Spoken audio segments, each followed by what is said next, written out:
Section 1. You will hear a woman phoning to inquire about exhibition information. First, you have some time to look at questions 1 to 4.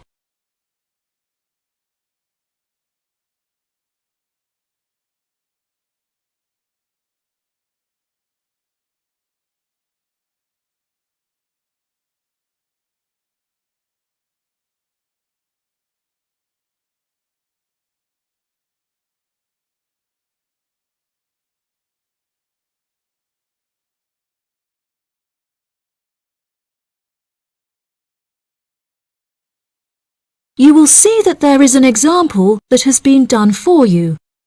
On this occasion only, the conversation relating to this will be played first. Good morning.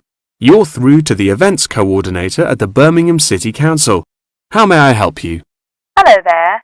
My husband and I are interested in purchasing tickets to the automobile exhibition, but I couldn't find many details about it on your website, and I was wondering whether you could provide me with some more information. Does it open in June? The purpose of calling is to purchase tickets, so purchasing has been written in the space. Now we shall begin. You should answer the questions as you listen, because you will not hear the recording a second time.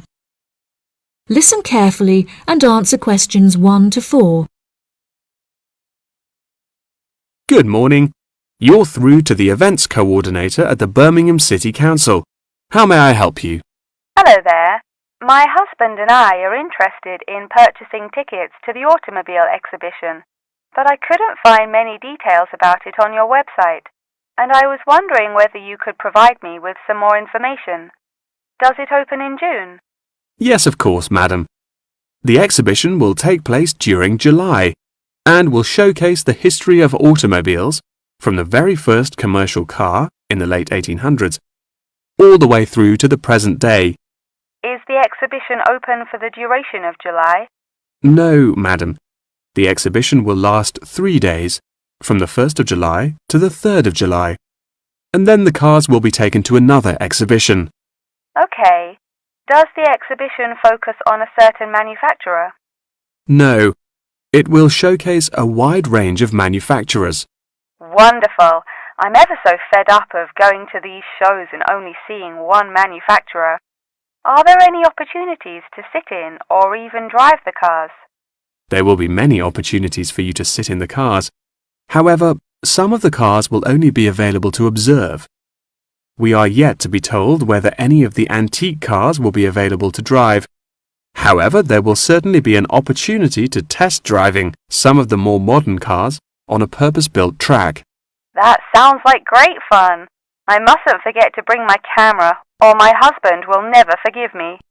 I'm afraid to say that cameras are actually strictly not allowed to bring into the exhibition. There will, however, be a section where a professional photographer will be available to take photos of you sitting in a car in period clothing. Well, that sounds like it could be fun, but I assume the photos won't be free.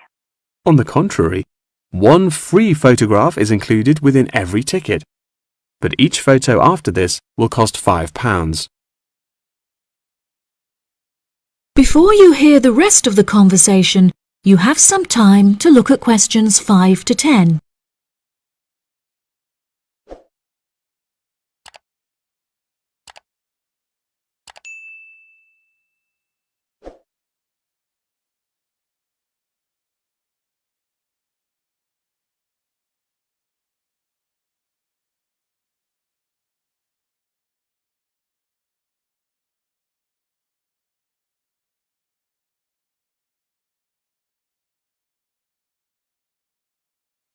Now listen and answer questions 5 to 10.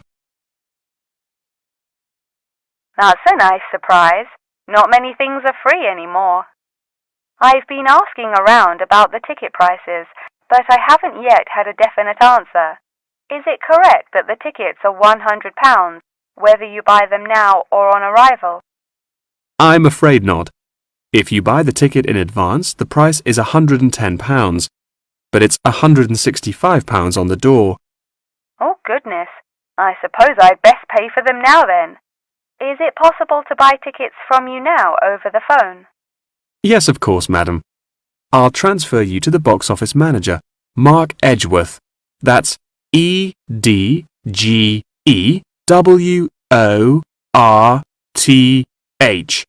And he will probably need to take your credit card details and some personal details. Yes, that's fine. Before you transfer me, I just need to ask a few more questions. Will the exhibition be held in the Birmingham Exhibition Centre? I think that's where I went last time. No, madam. The Birmingham Exhibition Centre is currently undergoing some renovations, so this year all exhibitions will be held in the Summer Palace. Summer Palace?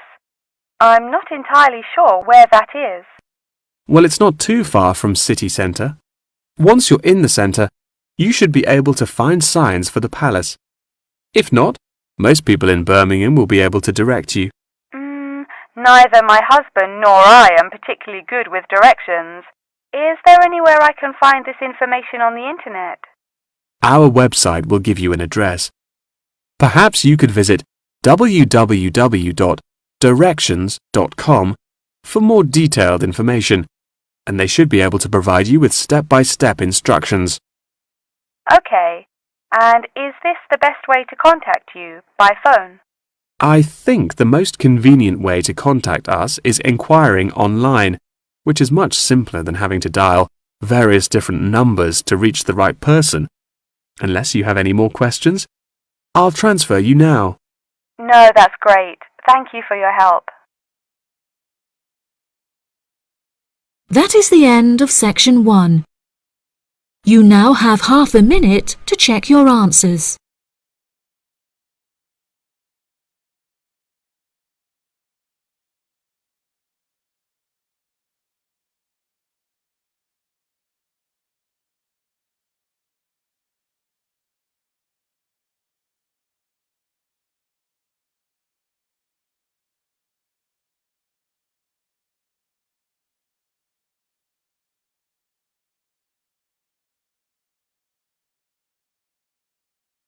Now turn to section 2. Section 2. You will hear part of a talk given by a member of staff at a hospital. First, you have some time to look at questions 11 to 15.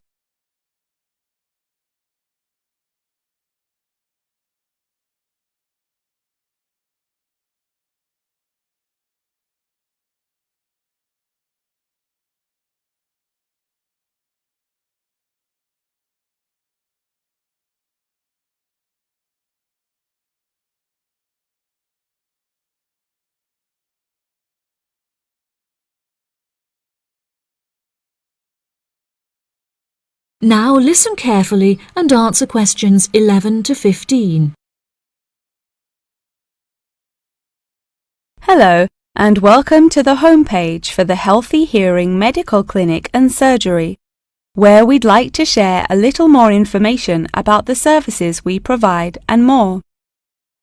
Our hospital is one of the leading specialised hospitals in the United Kingdom, attracting the very best healthcare professionals from around the globe. Not only are we a leading medical practice, but we are also the only hospital in the United Kingdom dedicated entirely to the treatment of and research into the curing of hearing loss. Our facilities and staff here are renowned across Europe, attracting thousands of patients a year. Our consultations can number anything up to 11,000 patients a year. However, we aim to treat around 5,000 patients a year so as to maintain and ensure the quality of our services. Our patients are guaranteed the highest standard of care, as well as the use of our first-class facilities. All patients requiring overnight treatment are provided with their own private room with ensuite facilities, as well as a state-of-the-art entertainment centre, which includes a flat-screen LCD television and PlayStation. Appointments with our healthcare professionals can be made at any time during the week, with female doctors available between 8 a.m. and 11 a.m. If you need to see a doctor outside of these times, please visit the Out of Hours page of our website for more information. Our doctors are all trained to an exceptionally high standard and practice a vast array of specialities.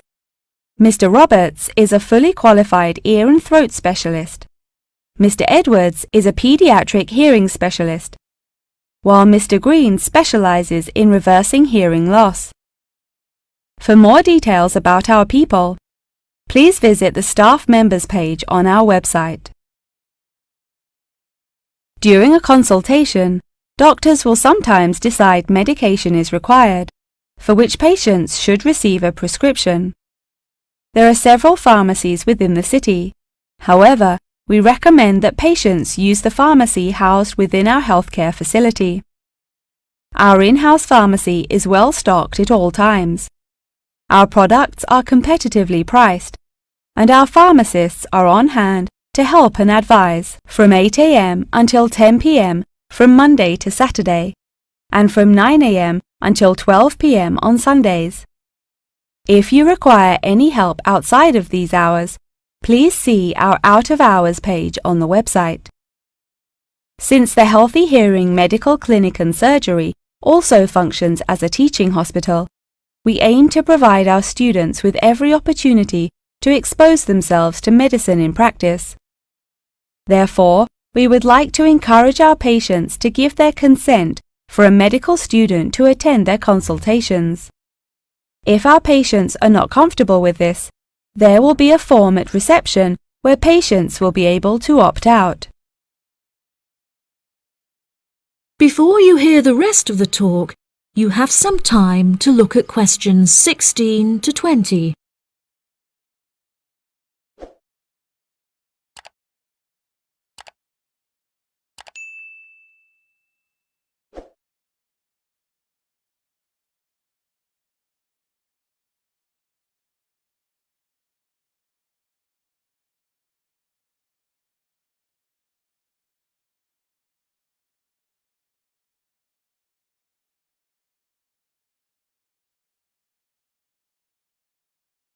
Now listen and answer questions 16 to 20. Now, please look at the map I've given you of the Healthy Hearing Medical Clinic and Surgery. For those not familiar with our practice, reception can be found through the main door at the end of the corridor. If your consultation is booked with Mr. Green, you need to go through the main door and turn right by the nurse's desk, and his office is at the end of the corridor on your left-hand side. If you need to alter any of your personal details, please visit our secretary at the Office for Medical Records, which you will find next to the therapy room.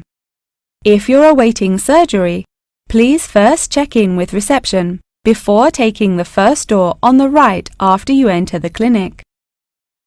Finally, in the event that you feel disappointed with any of the services we have provided, or have any further questions, please locate our manager's office, which can be found near the Office for Medical Records and between two closets.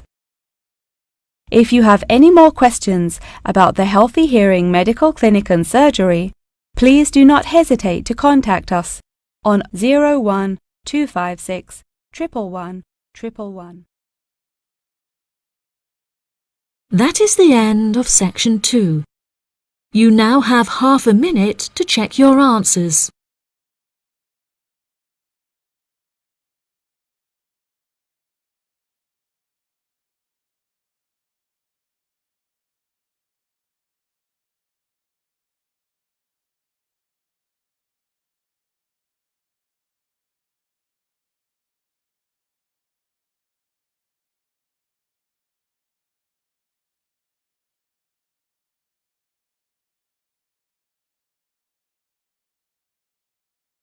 Now turn to section 3.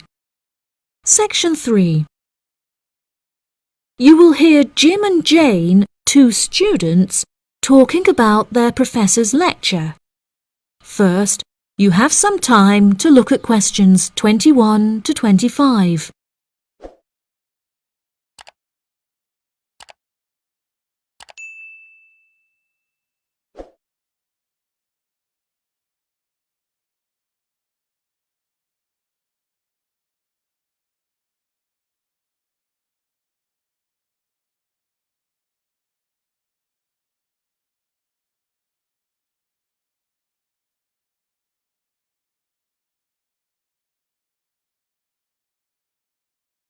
Now listen carefully and answer questions 21 to 25. Jane, what did you think of Professor Morgan's lecture? I don't know about you, but I find it incredibly difficult to believe that light influences the environment as much as he says. I've never seen any journal articles, websites or anything that verifies his arguments. It's stupid. On the contrary, I've seen a great deal of research supporting his argument from a wide range of renowned scientists. Have you looked at the recommended textbook listed on the course outline given to us at the beginning of the semester?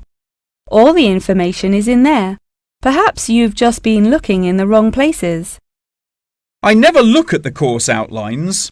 I have so many loose sheets of paper I tend to lose anything I'm given by the end of the day. What's the textbook they recommend? And where can I get it from? I should probably go buy it soon. I'm already behind in the course. Yeah, you definitely should buy it. And our grades are more important this year. It's called The Influence of Light on the Environment. You should be able to find it in the bookshop on campus. If not, they'll order it within 2 weeks. In the meantime, you should read up on Ken Simpson's work. He argues that in order to protect natural habitats, governments should endeavour to turn off lights in cities at night. Well, that's controversial. I doubt any government would be willing to do that any time soon. I imagine roads would become quite dangerous without street lighting. For this issue, Dave Kepler suggests they could just replace the existing lights with more environmentally friendly bulbs. They could even install solar-powered lights. That way, roads will be more eco-friendly while maintaining safety. Although I guess they wouldn't be particularly effective in colder countries, especially during the winter. That's quite a good idea, actually. The price of solar power is supposed to be on par with electricity within the next few decades, and it was on the news this morning. I've also heard that, according to Sharon Gray, in countries with more sunlight, insect-eating animals tend to be smaller in size. Since there are fewer insects, and the remaining insects produced a smaller number of eggs. Yeah, I think I read somewhere that sunlight also has a negative effect on the quality of water, but I'm not sure I believe it. In many hot countries, particularly developing countries, there is a lot of water pollution caused by factories rather than sunlight. Nevertheless, Maria Jackson says that in direct sunlight, the surface of the water becomes more translucent. Therefore, it affects the amount of sunlight that aquatic insects can absorb. Not much research has been undertaken to prove Jackson's theory, but it seems to have been widely accepted anyway. I've never heard of that. I'll have to look it up on Google. The only other theory I've studied is Barbara Swallow's study on how declined insect population adversely affects the frog population. Not that I'm complaining. I hate insects, especially spiders. You have arachnophobia? I never would have guessed. Didn't your brother have a pet black widow spider? Yes, he did, and I hated it. It escaped from its cage once, and we never found it. I had nightmares for months. Before you hear the rest of the conversation, you have some time to look at questions 26 to 30.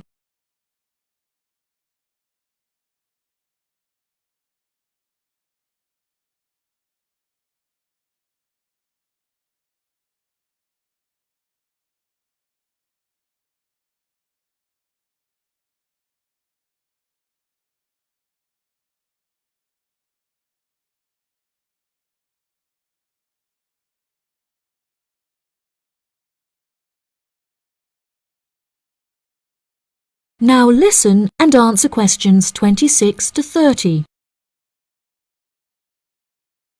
Okay, now I'm getting goosebumps. Let's change the subject. What's your stance on natural and artificial light? Honestly, I'm not sure it makes much difference which one you use. Species will die out either way. I think the real argument we should consider is global warming and protection or replacement of finite fuels. Solar power provides us with an incredible opportunity to replace electricity, and governments should definitely increase spending on research in this field. The theories discussed in our lectures, like Simpson's and Gray's, are so vague and lack proof, so I don't understand why we even study them. I see what you mean. I don't like learning unsupported theories for exams, and I'd rather spend my time learning something else. For example, I'd be much more interested in studying the animals in safari parks than researching migratory birds, particularly the effect of tourists on the quality of life of animals. As we know, every year thousands of visitors will drive in their own vehicles or ride in vehicles provided by the facility to observe freely roaming animals. Yeah, that would be really interesting. Especially those animals living in more tropical countries like Borneo. Following on from that, I want to study how bringing animals over from foreign countries to put in our zoos affects their life expectancy. For example, do you remember when China sent pandas to Edinburgh Zoo? Apparently, one of the pandas became depressed, but it was never explained why.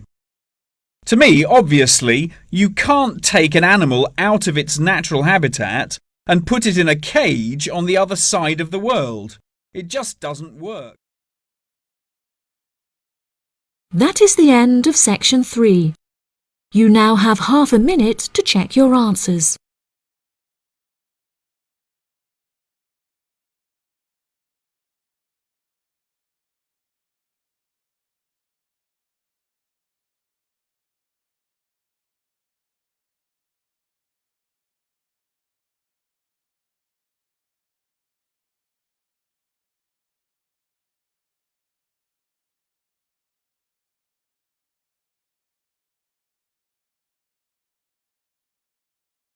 Now turn to section 4.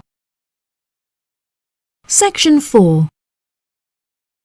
You will hear a talk on the history of football in Great Britain in the 19th century. First, you have some time to look at questions 31 to 40.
Now listen carefully and answer questions 31 to 40. Great Britain is often hailed as the home of football, with talented players travelling from far and wide to play for teams in the English Premier League, one of the most popular football leagues on the planet. Today we are going to take a look back to the 19th century Great Britain, in an attempt to trace the evolution of the beautiful game, as it is now known. Prior to the 19th century, the game featured a wide variety of local and regional adaptations, which were later smartened up and made more uniform to create our modern-day sports of association football, rugby football, and Ireland's Gaelic football. Even up to the mid-19th century, Shrovetide football, or mob football, was still widely practiced. According to the rules of mob football, there were no rules. A player could legally use any means whatsoever to obtain the ball, such as kicking, punching, biting, and gouging, with the only exceptions being murder and manslaughter. These games may be regarded as the ancestors of modern codes of football, and by comparison with later models of football, they were chaotic and had few cooperation. Towards the latter end of the 19th century and moving into the early part of the 20th century, however, there appeared a newfound emphasis on moral values in football. Perhaps a more modern example of this can be seen in John Terry's suspension as England captain, following reports of his infidelity to his wife. Furthermore, as mob football died away, there grew a greater concern for players' health and general well-being, with many clubs affording their top players access to frequent medical checkups and treatment. Despite the presence of Great Britain's unique state-funded National Health Service, football clubs are still seen today providing team members with state-of-the-art healthcare facilities, with the top clubs even housing their own specialist doctors and physicians.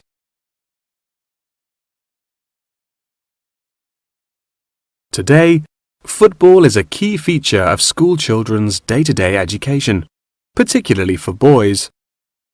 With the help of football associations, all schools in the UK are boasting their own football teams. This mainly comes as a result of pressure put on schools and the government by concerned parents, who felt that football education taught their children valuable lessons and indeed vital life skills, such as teamwork and a drive to succeed. Nowadays, many of the UK's top football clubs provide training facilities and outreach programs in an attempt to educate the nation's aspiring youths. As I previously mentioned, it was only during the 19th century that football in its uniform concept truly began to emerge, with footballers previously playing according to their own versions of the rules. However, it was not until the early 20th century that different players actually began to play according to these standardized rules. Prior to the 19th century, football was played by all the major English public schools, including the likes of Eton College, Winchester College, and Harrow. In 1848, there was a meeting at Cambridge University in an attempt to lay down the laws of football. Present at the meeting were representatives of each of these major public schools, whom each brought a copy of the rules enforced by their own individual school's rules of football. The result of the meeting was what is now known as the Cambridge Rules, thereby uniting the rules from across the country into one simple document. However, the Cambridge Rules were not liked by all, and a new set of rules, Thring's Rules, compounded in the book The Simplest Game, became commonplace among dissenters. Across the country, improvements in infrastructure and public transport had a knock-on effect of dramatically increasing attendance to football games. Football quickly became a social event where spectators would meet friends, drink tea, and chat about the good old days. As football became more and more popular, it was decided that more money should be invested in maintaining the quality of pitches, amongst other things, and there was even talk of installing seating for spectators. However, the question of who was to foot the bill quickly became a divisive issue, with many believing that the government should fund football's development as a national sport. But in the end, the onus fell upon Britain's local and regional football clubs for the funding and development of the Football Association. They became responsible for the upkeep of football grounds, began to pay their best players a small salary, and organised competitions against other local and regional teams. And there began England's Football Association, or the FA, as we know it in its current form, the governing body of football in England. As the FA continued to grow and accumulate greater wealth, it was able to attract more and more talented young men from across the country, before finally accepting professional talent in the early 20th century. Today, football is played at a professional level all over the world. Millions of people regularly go to football stadiums to follow their favourite teams, while billions more watch the game on television or on the internet. That is the end of section 4. You now have half a minute to check your answers.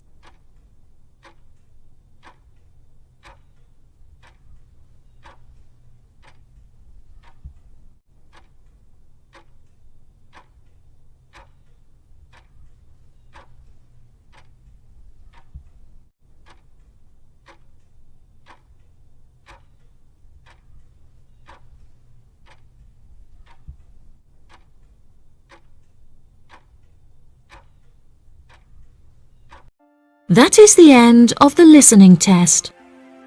In the IELTS test, you will now have 10 minutes to transfer your answers to the answer sheet.